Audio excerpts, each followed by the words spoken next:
Mga master, may isi-share ako sa inyo master tungkol dito sa safety relay na to. So, kung paano ba ito gumagana master at ano ba talaga ang gamit itong safety relay na to. So, ito master, ang model nito ay PILS. So, tapos yung ano niya ay Pinos X2. Ngayon master, itong safety relay na to master ay may power supply siya na 24 volts. So ito yung E1 na to master, ito yung positive 24 volts.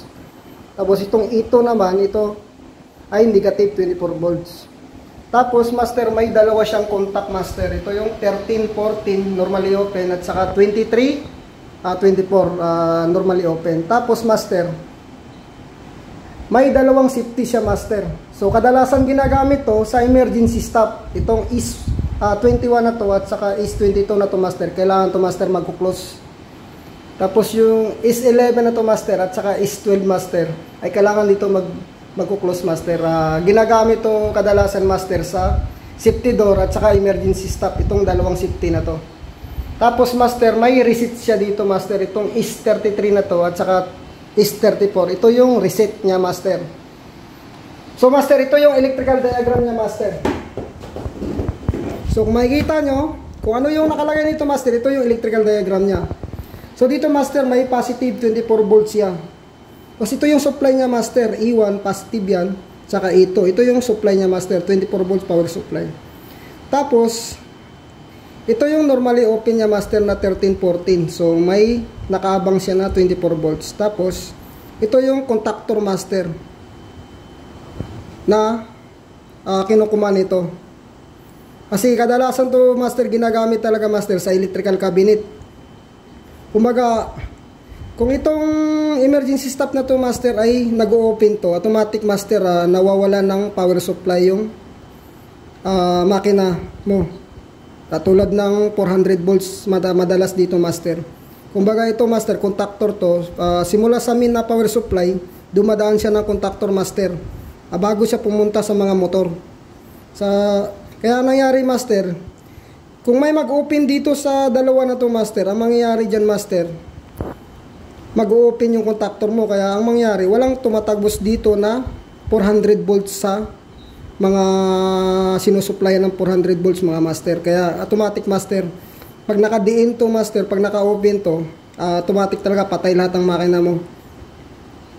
Kasi nga, madalas yung makina ay yung mga drive motor niya ay 400 volts talaga or 220. So kadalasan sa 380 to 400 volts. So ito yung safety niya master. Is 11 at saka is 12 ginagamit to master sa emergency stop. Tapos yung is 21 naman master at saka is 22 madalas to ginagamit sa safety door. So ito master, yung is 11 na to master, may supply siya na positive 24 volts na nanggagaling dito sa safety relay na to. Ito, safety relay na to. Pag nagkakaroon to ng supply master, may lalabas dito na positive 24 volts at saka dito naman sa is 21, may lalabas na negative 24 volts. So, kailangan to magko-close to master. Mag-close dapat to. Dumaan siya ng emergency stop, tapos dapat yung emergency stop mo ay normally close. Tapos pupunta siya sa is 12. Yung S21 naman master, ganun din. Ito kasi master, actual to master talaga. Ito talaga, ginagamit to talaga master sa safety door namin sa pillar, sa may ibabaw na electrical cabinet. Kumbaga ito yung master, yung design niya. Kung ilalak mo yung safety door, nakadiin to, kaya magkuklose to master. Kaya ngayon master, pag pag binuksan mo yung safety door, naka-open siya. Tapos ito yung receipt niya master, ito yung master receipt niya. Pag nagko-close to master at saka nagko-close din to, magkakaroon to ng supply master na positive 24 volts. So ito naman yung receipt master, ito yung master. Pag nag-open to, tapos i-close mo ulit, pag hindi mo to i-reset master, hindi ilaw tong channel 1 at saka channel 2 master. So, ngayon master, ang gagawin ko master, magwa-wiring ako ng actual. So, ito yung electrical diagram master, kung naintindihan nyo to. Ito yung electrical diagram. Tapos, ngayon master, magwa-wiring ako ng actual master, papakita ko sa inyo talaga. Ito master, ito yung power supply na gagamitin ko dahil wala kaming stock na power supply. Pero ito master, may sarili itong power supply, yung inverter na output na positive 24 volts. So ito yung positive master na 24 volts sa number 12. Tapos ito yung negative master sa number 20. So ayan master, titingnan nyo master. Magwa-wiring ako tapos mamaya makita nyo master pag natapos to mag-wiring. Aywa.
Mga master, basic lang to master, pero marami kayong matutunan nito master.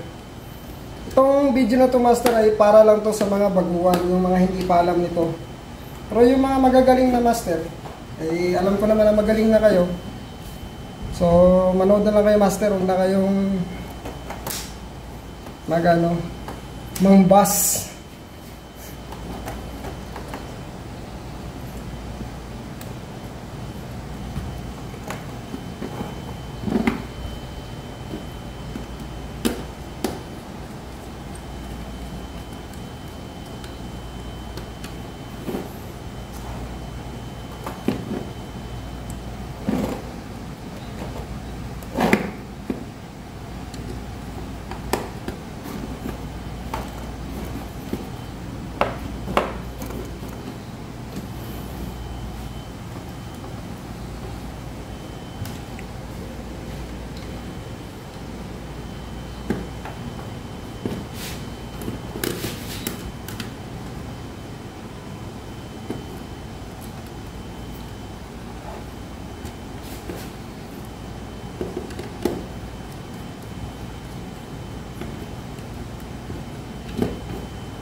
Mga master, kumbaga master, kung ano yung makikita nyo dito master, ito din yung makikita nyo sa actual mga master. So sa actual to na makina namin ng 8 ton mga master. So yung yung main power supply ng ICTAM, nandito yung breaker, dumaan siya dito mga master sa contactor. Tapos tumagos yung 400 volts dito master na 3-piece. Sa actual to master talaga, kung anong makikita nyo dito master, ayun din yun sa electrical cabinet ng ICTAM na makina namin master. So, ito yung emergency stop master. Ito yung safety door. So, dito master, normally close to. Makikita nyo, 1 and 2. Tapos dito master, 13, 14 to. Normally open ko kinunik mga master. Kasi nga, pag isasara yung pintuan master, didiin to. Ngayon master, magko-close to. Kaya pag bukas yung pintuan, pag ganyan, open to.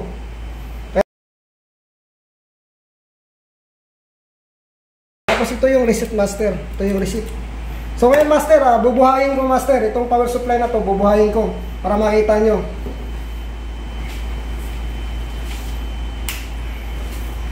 So ayan master, kung makikita nyo, may power na siya master. May power siya. Tapos, ito, pakita ko sa inyo yung contactor master ha. Ito master hindi pa gumagana yan ha. Kasi nga hindi pa umilaw tong channel 1, channel 2. Ngayon master, i-reset ko to. Master, nakita nyo master? Nire-reset ko.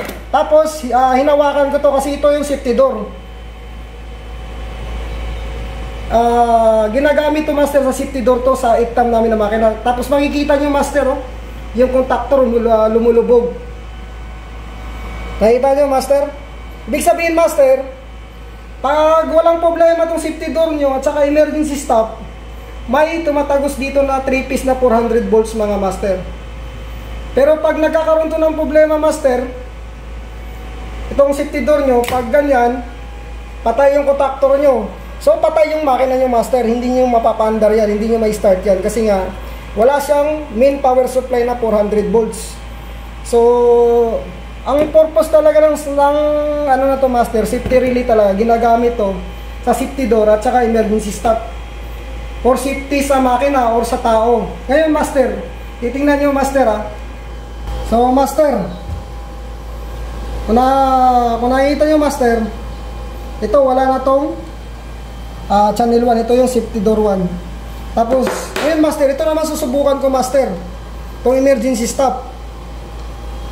Makita nyo, umiilaw pa yung channel 2, ito yung channel 2 master, tinanong master ha, idiin ko ha. So, kung makikita nyo, wala nang ilaw yung channel 2, ito yung channel 2 master, ito yung channel 1. So ngayon master, kung makikita nyo, i-open ko to ulit ang emergency stop. Tapos, ito, pag ganito master, naka-close na to. Tapos ito, i-didiin ko master. Yan. Pero hindi pa siya umiilaw mga master, tingnan mo. Kung hindi mo to i-reset master, hindi umiilaw to. Kung makikita nyo master, tingnan nyo yung contactor master. Hindi siya nakalubog, hindi nag-energize yung contactor. Pag hindi mo to i-reset.